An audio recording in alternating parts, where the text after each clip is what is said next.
And we are back with another examination of weird and wonderful comic book covers. How's it going, guys? Tornado Soup. You know the drill. I've missed doing this series a lot since I took my break. I know not a lot of people watch these videos, but, it's so much fun, and I'm really hoping this catches on, because, this is one of my favorite things to do. It's just looking at the weirdness of comics in its purest form, and I love doing it. Alright, so let's just, get all the beginning mumbo-jumbo out of the way, dive right in, okay? So, first we're starting out with Crisis on Infinite Earths, issue number 8, and I've got to say, this is one of my favorite comic book covers ever. Alright, it is stuck in my mind pretty much my entire life. I was about 4, I think, when my dad first read Crisis on Infinite Earths to me, and, the whole thing blew my mind. That was what, he had read comics to me before, but I think this series was what really sold me on comic books in general, and has made me a comic book fan for life. And this issue specifically is what's always stuck in my head. Flash sacrificing himself to defeat the Anti-Monitor, at least momentarily, and, the panels where he's, disintegrating from just running, from just giving it his all, and this cover where he's, distraught. He has given it his all. He's almost out, but he knows he has to do this. He knows he has to give more. He has to keep running to beat this guy who is threatening to destroy everything. So I just love this cover. It's, dark, and it's, there's the great contrast between, Flash and then the bright reds of Flash's costume with, the darker shadows. And it's wonderful George Perez art, so there's really nothing in playing when it's drawn by George Perez and inked by Jerry Ordway. It's just amazing. It's one of my favorite comic covers ever. I had to include it on this list. Now, Captain America Comics issue number 1. I think this is a great example of another really great comic cover because, it draws you right in. And especially given the time and the zeitgeist of when this cover was drawn. It was right before World War II. The Nazis were invading Europe. World War II was actually already going on in Europe, but it hadn't come to America yet. But a lot of people, especially the Jewish community, were starting to feel the impact of it and felt like they wanted to do something. And Captain America was kind of their way of doing it, of feeling like they were at least a part of it, a part of, stopping this giant evil bad guy. Because really Hitler is the perfect comic book villain because it's just so easy to hate him. There's clearly a good guy and a bad guy in this scenario, and the cover shows that. It's Captain America is just socking old Hitler in the jaw. And, Joe Simon's art isn't exactly my favorite, but it's revolutionary in a lot of ways, and it changed comic books forever. This cover is one of those ones that just changed comic books, and honestly, American pop culture forever.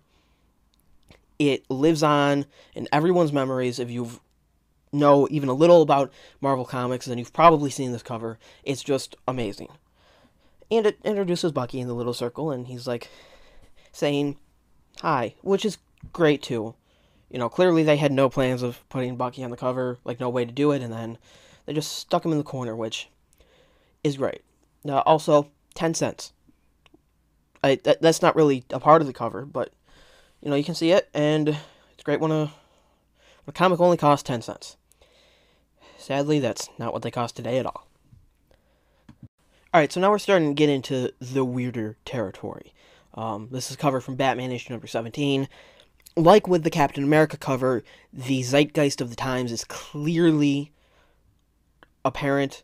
It's got Batman and Robin riding an eagle, a giant eagle, which, America, eagle, telling you to buy war bonds. Really, this is just war propaganda in the form of a comic book, which is what a lot of covers from those times were.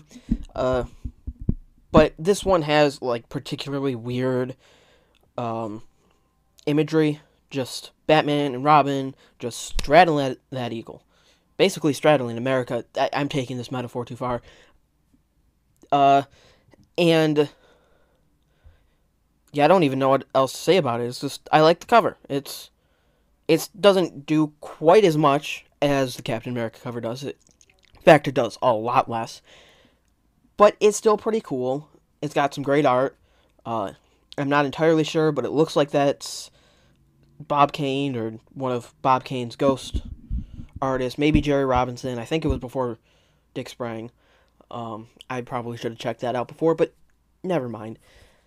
Uh, yeah, and it's just part of that ongoing trend of having comic book covers and comic books in general be used for war propaganda because American spirit was so high, and this was further into the war. War was going on, was full blown war now, and America was really trying to get support, and not only that, but kids were really into it. They were curious about what was going on, and by having characters like Batman and Robin participate in the war, it allowed for comics to gain from, get a boon from the war.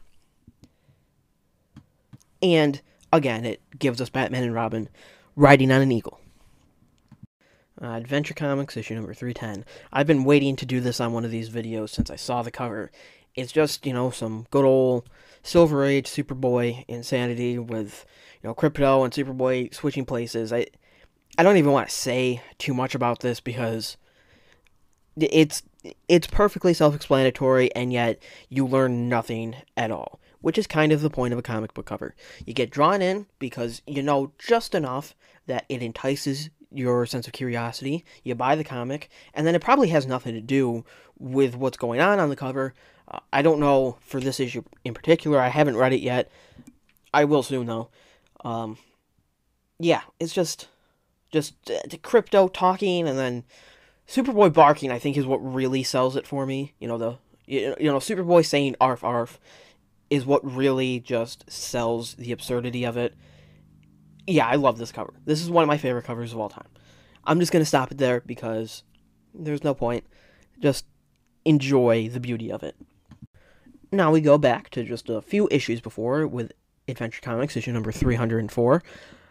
And we've got our first example on the channel, and surely it won't be our last, of Superman being a complete jerk on a comic book cover.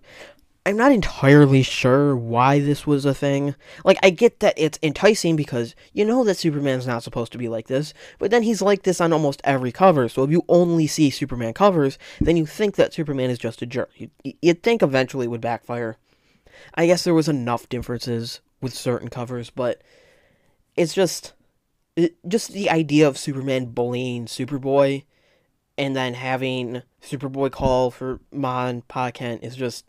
It's weird, but again, I love it. It's Silver Age insanity at its finest. And I haven't read this issue either, but I'm sure there's some, clever ruse. Well, clever ruse is more of a Batman thing. This is just a last-minute fake-out or something. Well, Red Kryptonite. It actually says it right there. So, yeah, I guess this isn't actually all that enticing. I kind of know the whole story now. Because Red Kryptonite is... just splits Superman, does something unexpected. In this case, splitting Superman, and then you gotta reverse the effects. That's it. So yeah, this isn't actually as good of a cover as I thought it was. Either way, it's really funny and really weird, so it belongs in one of these videos. Oh, and then Avengers issue number 57. This is another great comic book cover. The stark red of the cover over Vision is just so menacing, but then you get to know Vision, and it almost seems sort of tragic. He's this figure born of hatred and anger, and he rises from it, and he's supposed to be this enemy to the Avengers, and then he becomes something more. He becomes an ally. And I think this cover actually represents that really well, given the blood-washed tone of the whole thing. And, the clear distress that all the Avengers are in, and then the just simple, sophisticated, emotionless movement of Vision.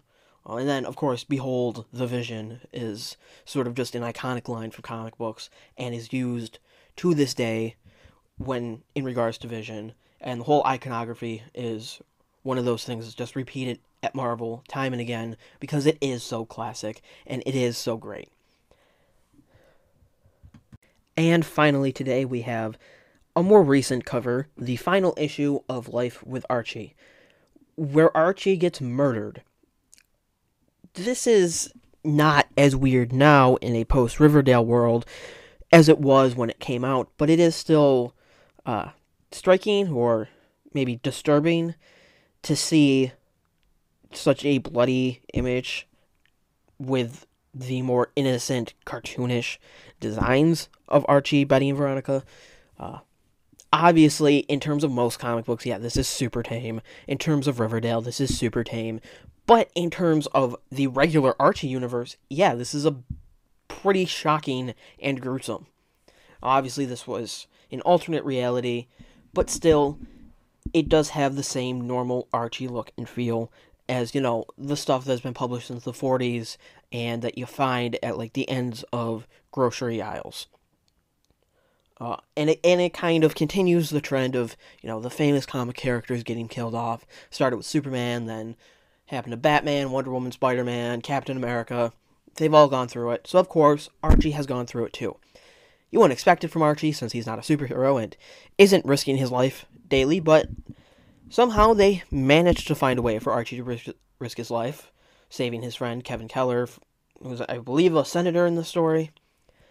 It's interesting, and the idea for the story is certainly very entertaining, but the cover is just weird. Not because it's, you know, absurd like the other ones, it's just Archie got murdered, and it would be like seeing Mickey Mouse with a bullet in the head.